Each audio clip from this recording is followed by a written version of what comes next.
খাজা মাইনুদ্দিন চিশতি আজমিরি রহমাতুল্লাহ নাই বলেন, মা তোমার অবদান কি? মা বলে, বাবা আল্লাহর জাতের কসম,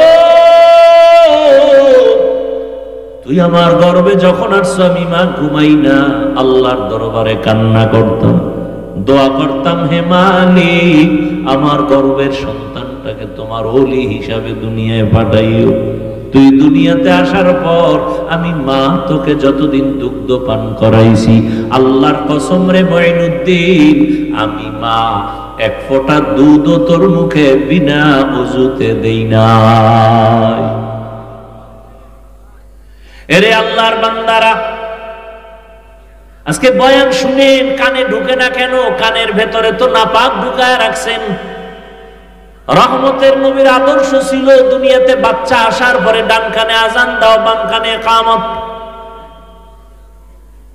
কয়জন বাবা মুখে হাত দিয়ে বলতে পারবে আমার সন্তান দুনিয়াতে আসার পরে আসা মাত্র আমি ডান কানে আরবি আজানের আওয়াজ দিছি, বাম কানে ইকামতের আওয়াজ দিছি। সন্তান আসা মাত্রই হসপিটালে, খালি হসপিটালে দৌড়ায়, মসজিদ বাদ দিয়া। চিন্তা করে, মসজিদে যায় না, কই যায়? হসপিটালে যায়, পরীক্ষা করে, কয়দিন আর বাকি, সব কিছু টাকার বাহাদুরি করতে করতে এবার হসপিটালে যাইতে যাইতে সিজারে যখন বাচ্চাটা প্রসব হলো, ওখানে আজান আর ইকামত দেওয়ার মতো কোনো সিস্টেমই নেই। আছে? হসপিটালে আলাদা মুয়াজ্জিন আছে, জাতি জানেই না যেটা লাগে। যেই সন্তানের কানে আজান আর ইকামত আছে, ওকে বেঈমান বানানো যাবে না, মুরতাদ বানানো যাবে না। খাজা মঈনুদ্দিনের মা ডাক দিয়ে কয়, বাবা তোকে আমি যতদিন দুগ্ধ পান করাইছি এক ফোঁটা দুধও বিনা ওযুতে তোর মুখে দেই নাই। এমন মায়ের সন্তান জগৎ বিখ্যাত কেন হবে না? এজন্য এখনো সময় আছে, তওবা করেন, কয়দিন আর বাহাদুরি করবেন? যারা ভালো চরিত্রবান হইয়া দুনিয়া থেকে চলে গেল, মানুষ তাদের এখনো স্মরণ করে, আর যাদের চরিত্র খারাপ এদের নাম কেউ মহব্বতে নেয় না। কিয়ামতের ময়দানে আল্লাহ যদি কোটি কোটি কোটি কোটি মানুষের সামনে, মানুষ থাকবে হাসরের ময়দানে উলঙ্গ, নারী পুরুষ সব কি? এই যে আপনারা একটা মাঠে বসে আছেন, জমিন, পুরা জমিনটাই হবে কিয়ামতের মাঠ, কিচ্ছু থাকবে না, সমতল জমিন হবে কিয়ামতের মাঠ। সিরিয়ার জমিন বা আরাফাতের ময়দান হবে আল্লাহর বিচারালয়, আদালত স্টেজ হবে আরাফাতের ময়দান। আল্লাহ যদি জিজ্ঞাসা করেন কিয়ামতের মাঠে, কোটি কোটি কোটি কোটি মানুষ, নবীরাও থাকবে, মুমিনেরাও থাকবে, বেঈমানেরাও থাকবে, আবু জাহাল থাকবে, ও ফেরাউন, সবাই থাকবে। ওই সময় যদি আল্লাহ জিজ্ঞাসা করেন আমার দ্বীনকে জিন্দা রাখার জন্য আমার কলিজার নবী রহমতুল্লিল আলামিনের হাতে প্রথমে কালেমা কে পড়েছো, দাঁড়াও, আমি আল্লাহ আজ হাসরের কঠিন সময় আমি নিজের হাতে তাকে পুরস্কার দিব। কথাগুলো মনে রাখেন। সেদিন একমাত্র আল্লাহর এই আওয়াজে লাব্বাইক বলার অধিকার সরমনের বিশ্বেও পাবে না, মুসা নবী পাবেন না। একজন নারী দাঁড়ায় যাবে, কোন পুরুষ দাঁড়াতে পারবে না। কে দাঁড়াবে? একজন নারী দাঁড়ায় বলবেন, ও দয়ার মালিক, তোমার পুরস্কারটা নেওয়ার জন্য আজকে আমি উপযুক্ত ব্যক্তি। আমি একজন পুরুষ না, একজন নারী, রহমতের নবীর হাতে প্রথম কালেমা পড়েছি, আমার নাম খাদিজা রাদিয়াল্লাহু আনহা।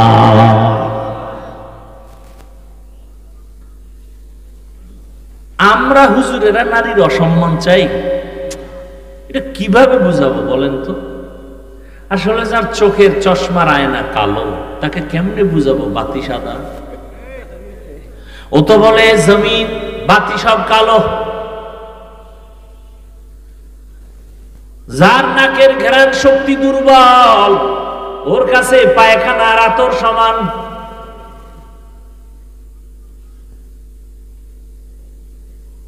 যার জিহ্বার শক্তি নাই, নাকের ঘ্রাণ শক্তি নাই, যার চোখের পাওয়ার নাই, ওর কাছে সাদা কালো সমান। যার বিবেক ঠিক নাই, মদ পান করে, দেখেন পাগল হয় না, খালি কি পান করছে? মদ পান কইরা কে মা কে বউ কে মাইয়া ছিলেন, শুধু একটু মদ পান করার কারণে বউরে মা কয়। এবার পুরো তার ছাড়া হইলে উপায় কি?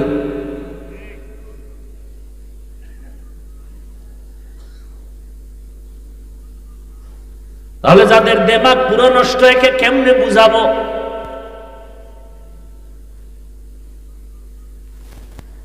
জমিনের মধ্যে নারীদের মতো বাদশা আর কেউ নাই। নারী দুনিয়াতে আসার পরে বিবাহের সিঁড়িতে ঢুকানো পর্যন্ত মা বাবা তার লালন পালন করবে, দায়িত্ব পালন করবে। স্বামীর ঘরে যখন যাবে, স্ত্রী হিসেবে স্বামী তার ভরণ পোষণের দায়িত্ব পালন করবে। স্ত্রীর কোনো কাজের প্রয়োজন হবে না, রোদের মধ্যে যাইয়া নারীর কষ্ট করতে হবে না। এরপরে যখন আবার বৃদ্ধা হয়ে যাবে, সন্তান মা হিসাবে তার দায়িত্ব পালন করবে। এখন এক চালাক বাঙালি ডাক দিয়া কয়, যার স্বামী নাই, মা বাপ নাই, ছেলে মেয়ে নাই, একা এক নারী, এর উপায় কি? ইসলাম বলে ওই দেশের সরকার নারীর সম্মান ঠিক রাখিয়া ঘরে রাখবে, আরামে খাবে, ঘুমাবে, আর সরকারি কোষাগার থেকে তার বেতন দিবে, বস্ত্র দিবে, সব কিছু দিবে সরকার। নারীকে কোনো কষ্টের কাজ করানো যাবে না। ও আমার যুবক বাবারা, তুমি স্কুলে পড়ো, কলেজে পড়ো, চাকরি করো, ব্যবসা করো, দোয়া করে গেলাম।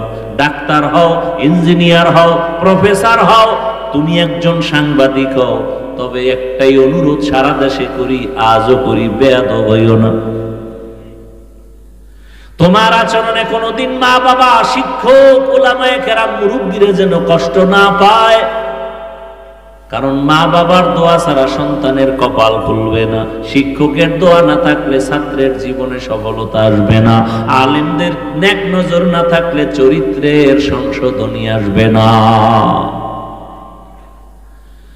আল্লাহর কাছে তওবা করো। তুমি ডাক্তার, ইঞ্জিনিয়ার যাই হও না কেন, তোমার মতো কত যুবক স্কুলে পড়ে, কলেজে পড়ে, চাকরি করে, ব্যবসা করে, ডাক্তার, প্রফেসর, ইঞ্জিনিয়ার, 5 ওয়াক্ত নামাজি, দাড়িওয়ালা, সত্য বলো আসেনি? আর কোনো অজের দরকার নাই। এই কথাটা নিজেকে, নিজের বিবেককে প্রশ্ন করো। তোমার মতো যুবক যদি স্কুলে পড়িয়া নামাজ পড়ে, তুমি কেন পারবা না? তোমার মতো যুবক যদি র্যাব, আর্মি, পুলিশ, বিডিআরের চাকরি করে যদি নামাজি হয়, তুমি পারবা না কেন? তোমার মতো যুবক যদি ডাক্তার, প্রফেসর, ইঞ্জিনিয়ারিং হইয়াও নামাজ পড়ে, তুমি পারো না কেন? তোমার মতো যুবক রাস্তায় গাড়ি চালায়, কৃষি কাজ করে, নদীর মধ্যে মাছ ধরে, নামাজ পড়ে, তুমি কেন পারবা না? এখনো সময় আছে, তওবা করে নাও। পর্দার আড়ালের মা বোনেরা, আপনার মতো কত মা, কত বোন এখনো আছে, পর্দা রক্ষা করে চলে, স্বামীর মাল হেফাজত করে, মোবাইলে সময় নষ্ট করে না, 5 বেলার নামাজও আদায় করে। এরে আম্মা জান, আপনারা কেন পারবেন না? এখনো সময় আছে, তওবা করে নেন। জীবনটাকে ধন্য করে একটা ভালো সন্তানের মা হইয়া কবরে যাবেন। আপনার জীবনটা দুনিয়ায় ধন্য, আখিরাতেও ধন্য। এরে মুরব্বীরা, আপনার মতো কত বুড়ারা মসজিদে গিয়া নামাজ আদায় করে, আপনারা কেন পারবেন না? আল্লাহর কাছে তওবা করেন, মরিয়া গেল আর গুনাহ করবেন না। ও যুবকরা, তওবা করে নাও, আর নামাজ ছাড়বা না, বেপরদায় চলবা না, মা বাবারে কষ্ট দিবা না, শিক্ষকের দোয়া নিয়া, উলামায়ে কেরামের পরামর্শ নিয়ে নবীর আদর্শে চলবো। আল্লাহ পাক সবাইকে খাঁটি তওবাওয়ালা জিন্দেগি দান করেন।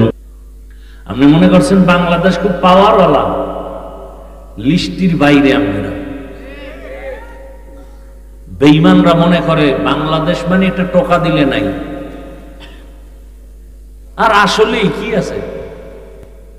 আপনি ওয়াজে আসছেন ঠিক, কিন্তু আপনার ব্যবসা চলে হারাম টাকা।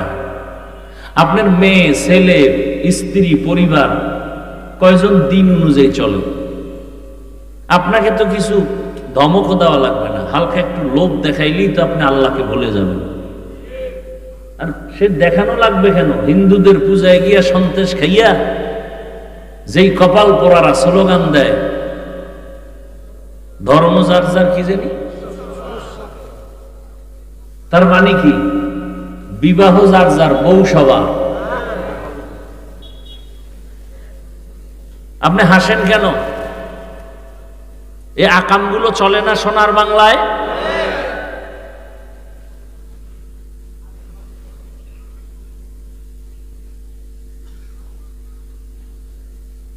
সংক্ষেপে দুই চারটি কথা বলবো শুধু রসূলের আদর্শের উপরে। পৃথিবীতে যত ধর্ম আছে আল্লাহর দেওয়া আর মানুষের বানানো, কোন ধর্মে নারীর সম্মান দেয়নি, শুধু আল্লাহ ইসলাম দিয়ে দিয়েছে। বলেন আল্লাহর দেওয়া ধর্ম ইসলাম। আল্লাহর দেয়া ধর্মের নাম ইসলাম। হ্যাঁ, আল্লাহর দেয়া ধর্ম ইসলাম তো আছে, এর আগে ঈসা নবীর ধর্ম, মুসা নবীর ধর্ম, এই যে আরো কিছু ছিল। ইসলাম ছাড়া নারীর সম্মান মর্যাদা আর পৃথিবীতে কেউ দেয় নাই, সবাই জুলুম করেছে। এখন জুলুম কোনটা আর ভালো কোনটা এটা বুঝারও তো মেধা নাই। চোখ নষ্ট, খায় না পাক, মেধাও নষ্ট। আমি প্রায় সময় বলি, বাংলাদেশে যত বড় ভিআইপি তত বড় সুদখোর, তত বড় মদখোর। মদ না পান করলে, সুদ না খাইলে ভিআইপি হওয়া যায় না।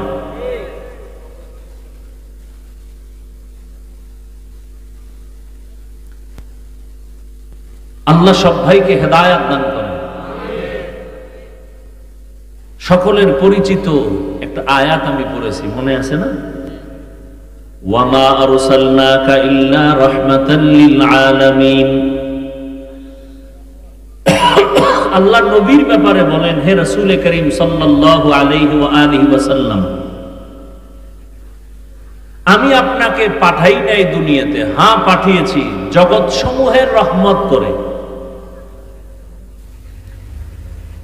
নবীজি বলেন হাদিসে পাকে, মাইয়ুরিদিল্লাহু বিহি খাইরান ইউফাক্কিহু ফিদ্দীন।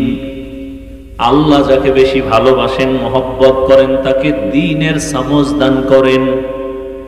একটা হলো দ্বীনের জ্ঞান, আর একটা হলো দ্বীনের বুঝ। জানছেন পর্দা করা ফরজ, কিন্তু ভেতরে বুঝ আসে নাই যে এটা না মানলে আমার শাস্তি হবে। যার মধ্যে বুঝ এসে গেছে সে জেনারেল লাইনে থাইকাও পর্দা করে। প্রত্যেকটা মুমিন মুসলমান জানে দাড়ি কামানো, ছাটানো কবিরা গুনাহ, হারাম। মানে না কেন? আল্লাহর শাস্তি যে ভোগ করতে হবে সেই বুঝ এখন অন্তরে আসে নাই।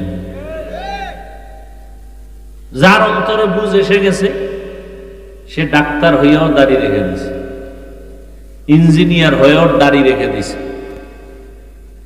কলেজের প্রফেসর হয়েও দাড়ি রেখে দিছে। আমি বানায় বলতেছি কথাগুলো। তারা দাড়ি রাখছে কি সরকার তাদের বেতন বাড়াবে?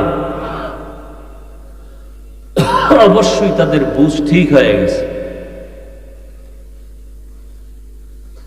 আপনারা জানেন রহমতের নবী আসছেন কোন এলাকায় বলেন তো? বলেন, সবাই বলেন। নবীজি যখন আসতেছিলেন এর আগ মুহূর্ত মক্কার জমিনটা ছিল কঠিন এক হালাত। অহরহ জেনা, বেবিচার। কতটা খারাপ? নারী পুরুষ উলঙ্গ হয়ে বাইতুল্লাহ তাওয়াফ করে। বাইতুল্লাহ কেমন বাইতুল্লাহ? যার দিকে শুধু তাকায় থাকলেই গুনাহ মাফ। শুধু তাকায় থাকবেন, দেখবেন, কিছু বলবেন না, অটোমেটিক গুনাহ মাফ। কেমন বাইতুল্লাহ? যে বাইতুল্লাহর দিকে তাকাইয়া প্রথম নজরে যা চাইবে আল্লাহর কাছে আল্লাহ তাই দিবেন। আল্লাহর ওয়াদা। কেমন বাইতুল্লাহ?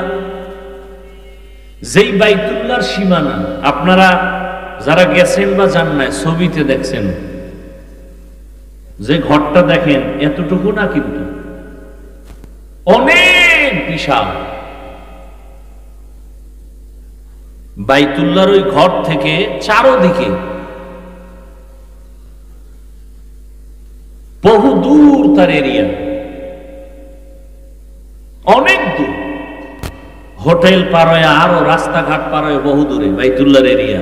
ঠিক বাইতুল্লাহর যতটুকু এরিয়া দেওয়া আছে, এই এরিয়ায় ঢুকেই যদি বলে আল্লাহ একবার, 1,00,000 বার আল্লাহ বলার সওয়াব।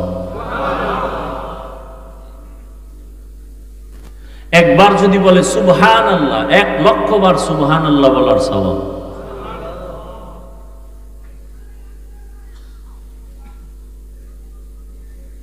আল্লাহ নিজে বাইতুল্লাহর মর্যাদার ঘোষণা কোরআনে দিয়েছে, ইন্না আউওয়ালা বাইতিন উযিআ লিন-নাসি লাল্লাযী বিবাক্কাতা মুবারাকান ওয়া হুদাল লিল আলামিন।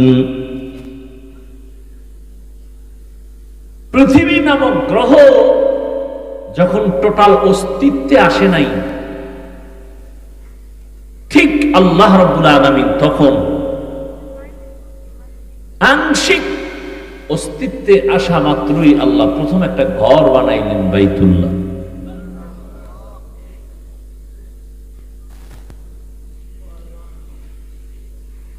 এই বাইতুল্লাহ এমন একটা ঘর, আপনাদের এই মসজিদ কার ঘর? জোরে বলেন। বাইতুল্লাহ কার ঘর? এদের দিকে তাকাইলে সওয়াব হবে? এখানে বসে একবার আল্লাহ কইলে 1,00,000 পাবেন? এটাও আল্লাহর ঘর, সেটাও ব্যবধান আছে না নাই? অবশ্যই আছে। তাহলে এই যে মসজিদের পাশে কোনো বাড়ি আছে? বলেন না কেন? আছে। মসজিদ থেকে দূরে একটা বাড়ি আছে। আচ্ছা ধরে নেন এটা তো বাজার, মসজিদের পাশে দোকান আছে না? আর দূরেও দোকান আছে। ওই দোকানওয়ালা যতটুকু অপরাধ করে, তুলনামূলক মসজিদের পাশের দোকানওয়ালা কি ওর থেকে বেশি করবে অন্যায় না কম? কেন? মসজিদ। এই কারণে যে জান্নাত পাইবে বিষয়টা এমন না। তাহলে বোঝা গেল আল্লাহর ঘরের একটা সম্মান।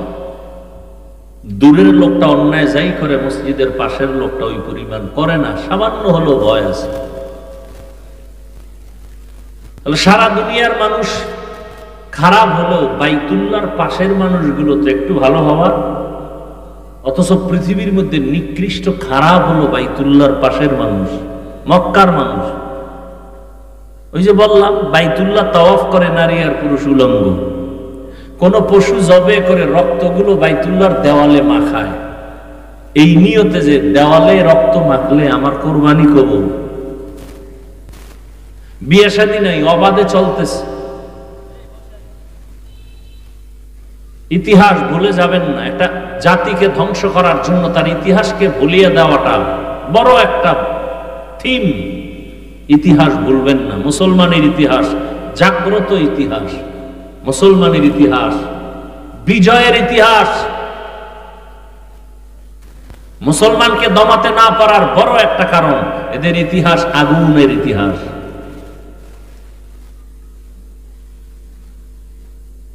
ভারতওয়ালারা চাচ্ছে ফিলিস্তিনের মতো ইসরায়েলি হামলার আকৃতি ধারণ করে ভারত থেকে মুসলিমদের আলাদা করবে। কি বলে? যেটা হিন্দুদের দেশ। বলে না? বলে না। অথচ ভারত হিন্দুস্তান নাম। কি নাম? নূহ নবীর এক সন্তানের নামে নাম। নূহ নবী কি মুসলমান না? পৃথিবীতে প্রথম ব্যক্তি মানুষ নাম জানেন কি? জানেন না? জানা থাকলে বলবেন, না জানলে চুপ থাকবেন। আমি বলবো পৃথিবীতে প্রথম ব্যক্তিকে বলেন সবাই। এগুলো জানেন ভালো করে, মজবুত হন।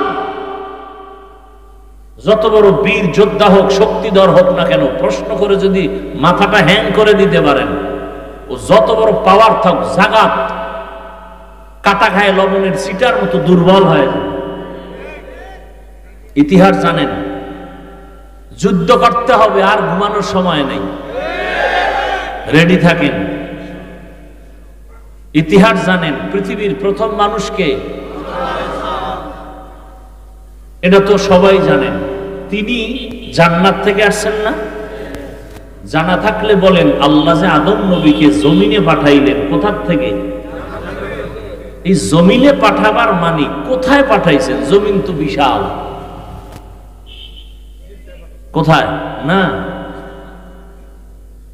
ভারতের চরণদ্বীপে আল্লাহ আদমকে পাঠাইলেন, আর আরবের জেদ্দায় আম্মাজান হাওয়াকে পাঠাইলেন। ইতিহাস ভালো করে মনে রাখেন। তাহলে ভারতের মধ্যে প্রথম ব্যক্তি আদম আলাইহিস সালাম পৃথিবীতে আসছেন কোথায়? ভারতে। কোথায়? হিন্দুদের দেশ? আদম নবী হিন্দু মুসলমান? বাইতুল্লাহর কথা বলছেন এতক্ষণ। এই বাইতুল্লাহ, মানব জাতির প্রথম যিনি বাইতুল্লাহর হজ করেন তিনি আদম। কে তিনি? এই ভারতের জমিন হলো পৃথিবীর ইতিহাসে হজের প্রথম জমিন। অর্থাৎ এখান থেকে পৃথিবীতে প্রথম হজ ব্রত শুরু হয়। শুরু করলেন কে? এখান থেকে আদম নবী 40 বার গিয়া হেঁটে হেঁটে বাইতুল্লাহ হজ করেছেন। তাহলে পৃথিবীতে প্রথম বাইতুল্লাহর দিকে হজের সফর শুরু হয়েছে কোথা থেকে? বলেন। ভারত হিন্দুদের? কথা বলেন না কেন? দিল্লি শহরে কুতুব মিনার দাঁড়ানো আছে আজও। কি মিনার? হিন্দু।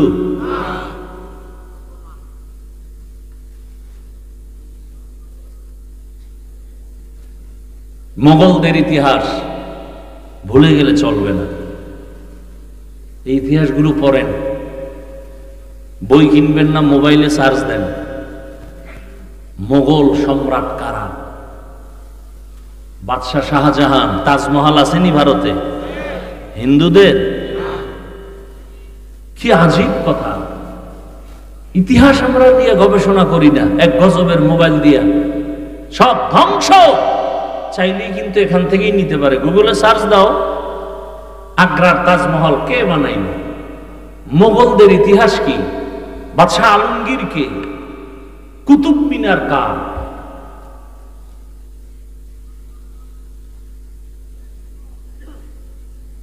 ইতিহাস। স্পেন জমিন আজকে আজান বন্ধ, অথচ সেই 800 বছর স্পেন জমিন শাসন করেছেন লাগাতার মুসলমান।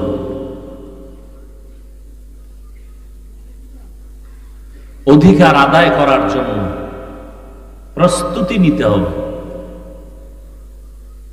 রাজি আছেন? অধিকার আদায় করতে হবে। আমরা নারীর বিরুদ্ধে না, বরং নারীর অধিকার আদায়ের জন্য আমরা কথা বলতেছি। ইসলাম ছাড়া নারীর অধিকার কেউ দেয়নি। যারা বলে দেয় নাই, ইসলাম দেয় নাই, ওরা এই জমিনের চরিত্রহীন, ওরা নারীর দুশ্মন। হিন্দুদের ধর্মের কিতাবগুলো খুঁজেন, নারীদের উপরে জুলুম। খ্রিস্টানদের ধর্মের কিতাব খুঁজেন, নারীদের উপরে জুলুম। ইহুদিদের ধর্মের কিতাব খুঁজেন, নারীদের উপরে জুলুম। একমাত্র ইসলাম নারীর উপরে ইনসাফ শুধু না, এহসান করেছে। ইনসাফ না কি? এহসান। তো মক্কার মানুষ ছিল চূড়ান্ত খারাপ। এই অবস্থায় পৃথিবীর শ্রেষ্ঠ রোগীদের জন্য শ্রেষ্ঠ ডাক্তার আল্লাহ পাঠাইলেন রহমাতুল্লিল আলামিন।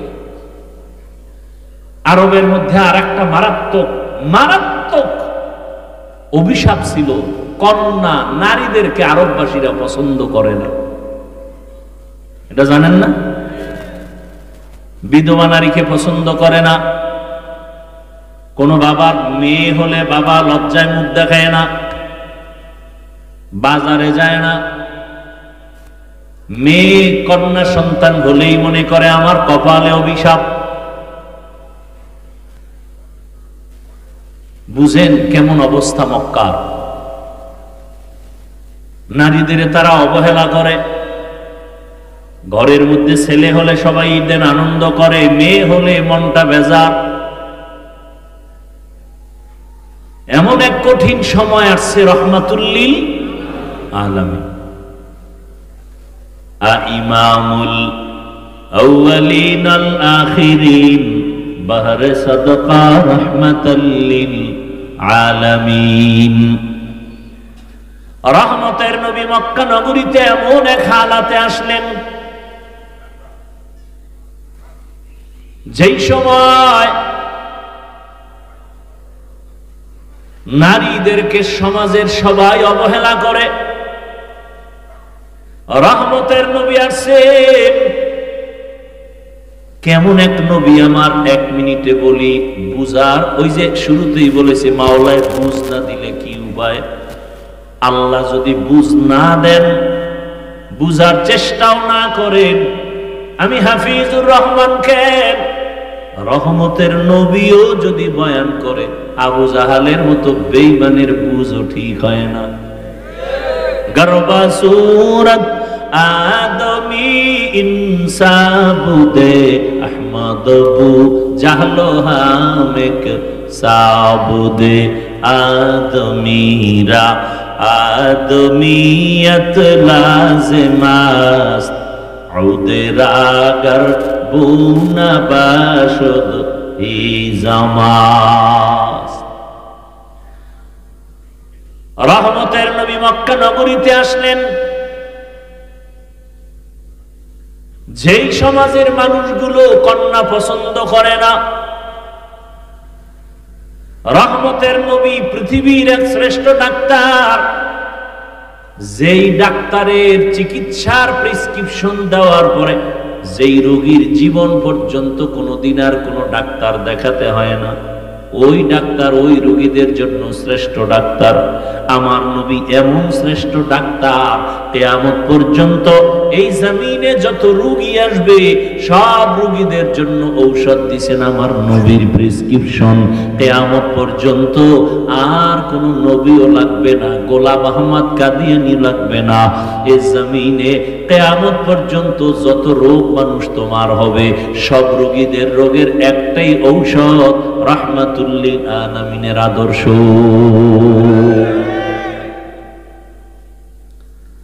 কিয়ামত পর্যন্ত আর কোন ঔষধের প্রয়োজন নাই। কেমন নবী!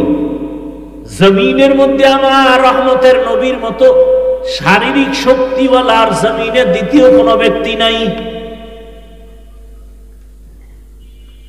জৈবিক শক্তির দিক থেকে নবী আমার শ্রেষ্ঠ।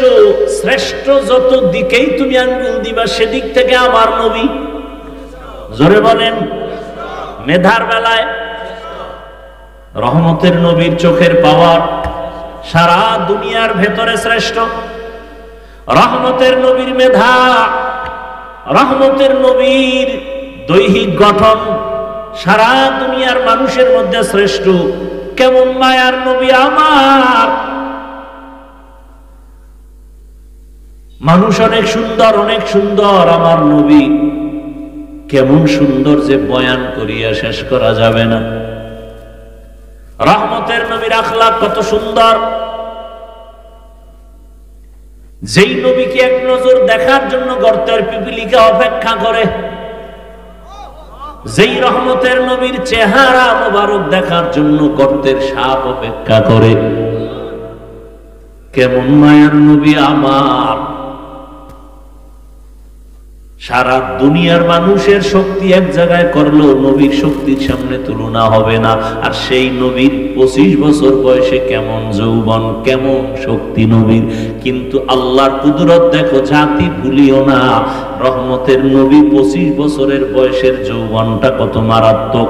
ঠিক এমন সময় নবী বিবাহ করবেন পৃথিবীর এক শ্রেষ্ঠ কুমারী নারী, কিন্তু না, ইতিহাস রহমতের নবী এই টাইমে এমন একজন নারীকে বিবাহের বন্ধনে নিলেন, যেই নারীর নাম আপনারা জানেন, খাদিজা রাদিয়াল্লাহু আনহা। দুইজন স্বামী বিদায় হয়ে গেল, আবার বয়সটাও তার 40 বছর। কয় বছর? মাথা নষ্ট করবেন না, বুঝার চেষ্টা করেন। এত বড় এক দামি নবী, এত বড় এক শক্তিওয়ালা মায়ার নবী, এত সুন্দর চরিত্রের অধিকারী আমার নবী, ঠিক যৌবনের সময় বিবাহের বন্ধনে প্রথম ইতিহাস ভুলে যাওয়ার না এমন একজন আল্লাহর বান্দি আসলো রসুলের ঘরে, যে দুইজন স্বামী বিদায় আবার সন্তান হয়েছে আরো 2 এর অধিক। তৃতীয় স্বামী হিসাবে রহমতের নবীকে নিলেন, আবার বয়সও সমান। কার? 40 বছর। কার? আহা, নবী এমন কেন করলেন আর আল্লাহ করাইলেন কেন? সারা দুনিয়ার মানুষের জানায়া দেওয়ার জন্য কিয়ামত পর্যন্ত ইতিহাস লিখে রাখো হে চরিত্রহীন নারীর দুশ্মনেরা, ভালো করে লিখে রাখ, ইসলাম সারা এই জমিনে বিধবা নারীর অধিকার আর কেউ দেয় নাই।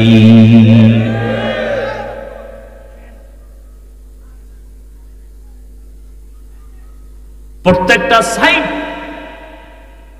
এরপরে আসেন এই খাদিজা রাদিয়াল্লাহু আনহার ঘর থেকে রাসূলের সন্তান আসলো। 4 কন্যা সন্তান। কয়টা? 4 কন্যা। ছেলে যদিও আসছে, অল্প বয়সে আল্লাহ নিয়ে নিছেন, একটা ছেলেও জমিনে আর জিন্দা নাই। নবীজির কয় কন্যা জোরে বলেন? 4 কন্যা। পৃথিবীর শ্রেষ্ঠ রহমতের নবী আমার, তার কন্যা 4।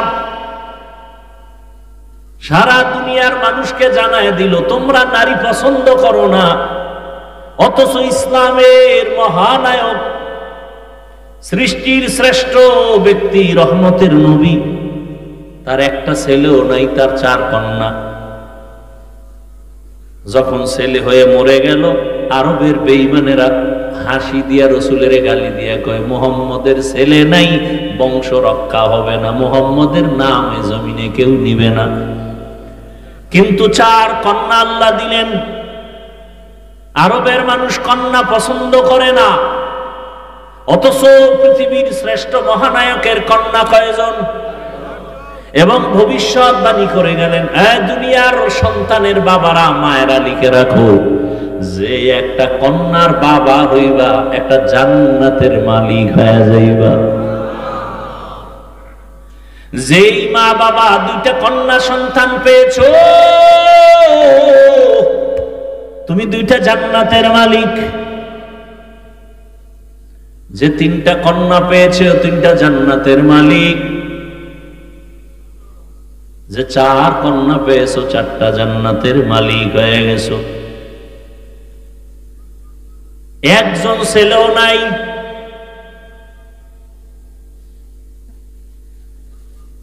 আমি যদি শুধু নারীর সম্মান নিয়ে বয়ান চালাই, সারা রাত চলে যাবে। এরপরেও যারা নারীর সম্মান ভিন্ন দিকে খোঁজার চেষ্টা করে, এটা আমি বলবো চেষ্টা না, এটা হলো অপচেষ্টা। কি চেষ্টা? অপচেষ্টা। ওরা আসলে নারীর সম্মান চায় না, নারীকে রাস্তার ধুলার সাথে মিশাইয়া ভোগের সামগ্রী বানাতে চায়। ওরা নারীর সম্মান নষ্ট করার জন্য পাগল হয়ে গেছে। ওরা চরিত্রহীন। আমার মায়ের ইজ্জত, আমার বোনের ইজ্জত রক্ষার জন্য আর দেরি করা যাবে না। এত লাশ, এত লাশ, এত লাশ, এত রক্ত, এত কষ্ট, এত ত্যাগের পরও এই জমিনের মধ্যে যদি এখনো নাপাকের গন্ধ আসে, কাফনের কাপড় রেডি হইয়া হাতে নাও, এখন আর ঘরে বসে থাকার সময় নাই। এদের চিহ্নিত করে নেওয়ারা সমাজের দুশ্মন, স্বাধীনতার দুশ্মন, ইসলামের দুশ্মন, নারীর দুশ্মন।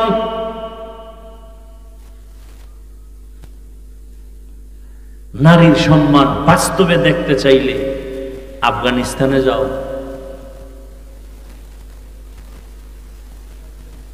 একটা কন্যা পৃথিবীতে আসা মানে ওর ভাগ্য, ওর কপাল। ওই কন্যাটা পৃথিবীতে আসেই কপাল নিয়ে,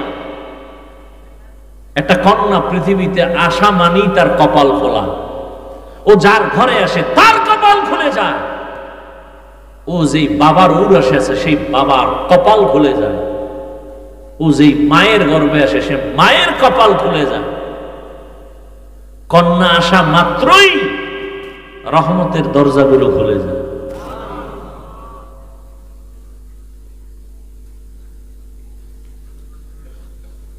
এই জন্য না প্রবাদ আছে না, প্রবাদ, সংসার ধন্য হয় রমণীর গুণে, সংসার ধ্বংস হয় নারীর কারণে। ইসলাম ছাড়া নারীর সম্মান অধিকার কেউ দিতে পারে নাই।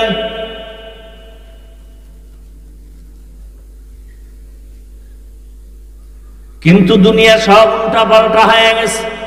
কিয়ামত তো হতে হবে। এই জন্য মুমিনের উপরে বিপদ। আপনি ঈমান নিয়ে চলবেন না, কোনো বিপদই নাই। আর ঈমান নিয়ে বাঁচতে চাইলে বিপদ আর বিপদ, চারদিকে বিপদ। চোখের বিপদ, হাতের বিপদ, খাইতে যাবেন বিপদ, গাড়িতে উঠবেন বিপদ। আজকে কত মা ধর্ষিতা হয়।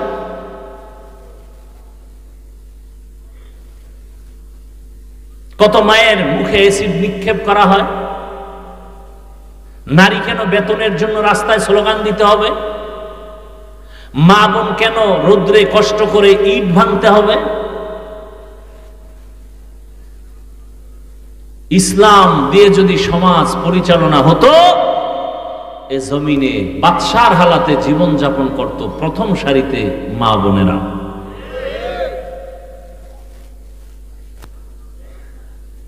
কিন্তু চরিত্রহীন লম্পট যারা, এরা নারীদের এই অবস্থায় নিতে দিবে না।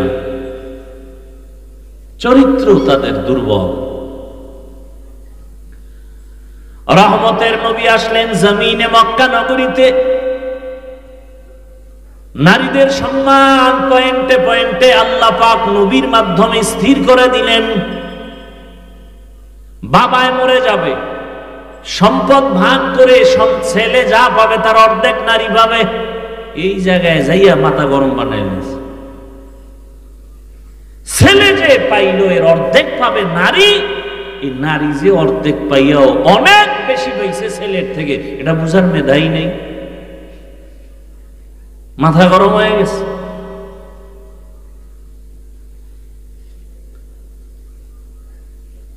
কিয়ামতের ময়দানে রব্বুল আলামিন যদি জিজ্ঞাসা করেন আমার দ্বীনের জন্য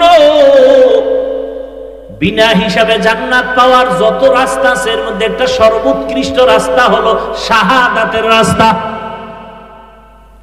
আল্লাহ যদি বলেন হাসরের ময়দানে আমার শাহাদাতের রাস্তা দিয়া কে সর্বপ্রথম জান্নাতে যাইতে চাও, একজন পুরুষও দাঁড়াতে পারবে না। একজন নারী দাঁড়ায় বলবে আমি আল্লাহ আপনার এই কথা অনুযায়ী আমি পারবো। আমি একজন নারী, পুরুষ না, আমার নাম হলো সুমাইয়া রাদিয়াল্লাহু আনহা। আল্লাহ যদি বলেন আমার দ্বীনকে জিন্দা রাখার জন্য কে এক জমিন থেকে জন্মভূমি ত্যাগ করে হিজরত করেছো, সৌভাগ্যবান কে, আমি তাকে পুরস্কার দিব। একজন পুরুষ দাঁড়াতে পারবে না, একজন নারী দাঁড়ায় যাবে। সে নারীকে রহমতের নবীর মেয়ে উসমান রাদিয়াল্লাহু তাআলা আনহুর স্ত্রী রুকাইয়া রাদিয়াল্লাহু আনহা। তাহলে নারীর সম্মান ইসলাম ছাড়া কে দিয়েছে বলো? আর আজকে আলেম ওলামাদের এত কিছুর পর আবার আন্দোলন করতে হবে নারীর ইজ্জত রক্ষার জন্য। এদেশের যুবক এদের চরিত্র নষ্ট করবে আর এদের লাইসেন্স দিতে হবে বৈধ। আল্লাহ হেদায়েত দান করুন। এই জন্য ছাগল দিয়া গরুর হাল চাষ করা যায়। হায় হায় হায়, দেখেন না, কথা বলতেই দিবে না। এই যে কথাগুলো বললাম, কিছু বুঝ আসছে না? এখন যদি আমাকে এই কথাগুলো বলতে না দেওয়া হয় তাহলে আপনি বুঝবেন কিভাবে? তাহলে যারা বুঝে এরা বলতে দেয় না, বন্ধ করে রাখে।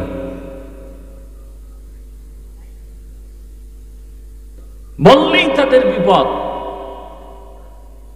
এজন্য মসজিদগুলো, মাদ্রাসাগুলো সব পয়েন্টে পয়েন্টে পয়েন্টে চান্দাবাজার ধান্দাবাজারা দখল করে বসে আছে।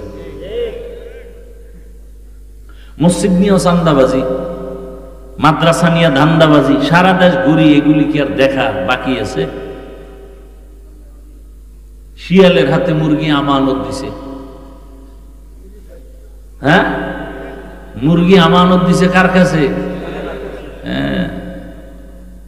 আমানত ঠিক থাকবে? সুদখোর ঘুষখোর বেনামাজির হাতে মাদ্রাসা মসজিদের চাবি দিলে কেমনে ঠিক থাকবে? আরে চাবি দিছে কে? জিব্রাইল? আমরা হুজুরেরা?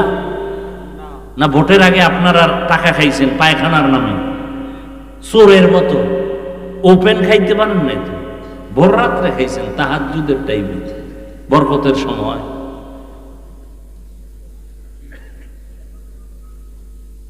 এই হলো চরিত্র, এই হলো আখলাক।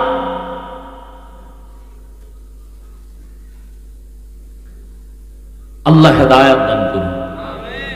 ওয়ামা আরসালনাকা ইল্লা রাহমাতাল লিল আলামিন। হে নবী, আমি আপনাকে জগৎ সমূহের রহমত করে পাঠাইলাম। রহমতের নবীর কারণে মক্কার মানুষগুলো এত দামি হয়ে গেল। আল্লাহ জিব্রাইল আমিনকে দিয়া চিঠি পাঠায় দিলেন আর বললেন, যাও, মক্কার কিছু কিছু মানুষ এত দামি, আমি আল্লাহ এদের ওপেন জান্নাতের সুসংবাদ দিয়ে দিলাম। বয়ান তো আপনারা কম জানেন না, এরপরে এত বয়ান এত বয়ান এত বয়ান করতে হয় কেন? আপনারাও তো জানেন মিথ্যা বলা হারাম, গালি দেওয়া হারাম, চুরি হারাম, ডাকাতি হারাম, নাচ দেখা হারাম, গান শোনা হারাম। এরপর আপনারা করেন, আমরা বাধা দিলে আপনি আমার আর সালাম দেন না, দিলেও নেন না, স্বার্থে আঘাত লাগছে, শেষ। আর খতিব সাহেব যদি বলে তো চাকরি শেষ, পাই 2-4 হাজার টাকায়ও, মানে এটা রিমান্ডের মধ্যে থাকে ইমাম সাহেব।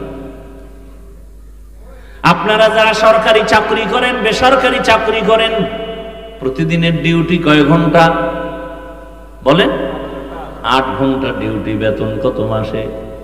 নিম্নে বলেন। প্রতিদিন 8 ঘন্টা ডিউটি, মাসে 20,000 টাকা নেন, আবার টেবিলের নিচে তো আরো কত মুক্ত টুকতা ভান। মসজিদের ইমাম সাহেবের ডিউটি কয় ঘন্টা প্রতিদিন বলেন না কেন? বেতন কত? কয় হাজার? ঘুমের ভিতরে ঠাডা পড়া দরকার ছিল এই জাতির উপরে। শুধু মুহাম্মদের উম্মত হওয়ার কারণে আল্লাহ হেফাজত করছে, রহমতের নবীর উম্মত হওয়ার কারণে আল্লাহ হেফাজত করেছেন। 24টা ঘন্টা ইমাম সাহেব ডিউটি করে, বেতন 5-6 হাজার, তাও ঠিক মতো দেয়া হয় না। আবার 2-1 ওয়াক্ত নামাজ যদি হুজুর না থাকে, রিক্সা ড্রাইভার দইরা জিগায়, হুজুর গিয়েছিলেন কই? ইমাম কয়, কে তুমি? আমি রিক্সা ড্রাইভার। এত পাওয়া? মাসে 5 টাকা বেতন দেই। এরকম বেয়াদব আছে না নাই? জিন্দেগি মে বন্দেগি তু করনা হে, जिंदगी में बंदगी तू करना है, जिंदगी में बंदगी शर्मिंदा है, जिंदगी में बंदगी शर्मिंदा है। यहाँ हम सब मुसाफिर दिल ना लगा, अहले दिल की नजर से रूह करतजा शाह दौलत सब फकीर गर नेक नेहे शाह दौलत सब फकीर गर नेक नेहे जिंदगी में बंदगी तू कर नहे जिंदगी बे बंदगी शर्मिंदा है जिंदगी बे बंदगी शर्मिंदा है। এর এলাকার বাবারা, বৃদ্ধ বাবাজি, যুবক, পর্দার আড়ালের মা বোনেরা, এ জমিনে যত ভালো ভালো সন্তান আছে সব খবর নিয়ে দেখবেন মায়ের কারণে ভালো। গাছ ভালো হলে ফল ভালো, মা যদি ভালো হয় সন্তান ভালো। দুনিয়াতে যত ভালো সন্তান দেখেন খোঁজ নিয়ে দেখবেন তার মায়ের আদর্শ ভালো হওয়ার কারণে সন্তানের আদর্শ ভালো। এসপি সাহেবের ব্যবহার ভালো, খোঁজ নিয়ে দেখবেন তার মায়ের আদর্শের কারণে। ডিসি সাহেবের ব্যবহার ভালো, মায়ের কারণেই হয়েছে। এ জমিনে বড় বড় দামি সন্তান আছে শুধু মায়ের চরিত্র ভালো হওয়ার কারণে। খাজা মাইনুদ্দিন চিশতি আজমিরি রহমাতুল্লাহ আলাইহি মদিনাতুল মুনাওয়ারা থেকে ভারতের জমিনে আসছেন কালেমার দাওয়াত দেওয়ার জন্য। লক্ষ লক্ষ বিধর্মী তার হাতে কালেমা পড়েছে। মায়ের কাছে আনন্দ প্রকাশ করে। মা বলে তোমার কোনো অবদান নাই, সব আমি মায়ের অবদান।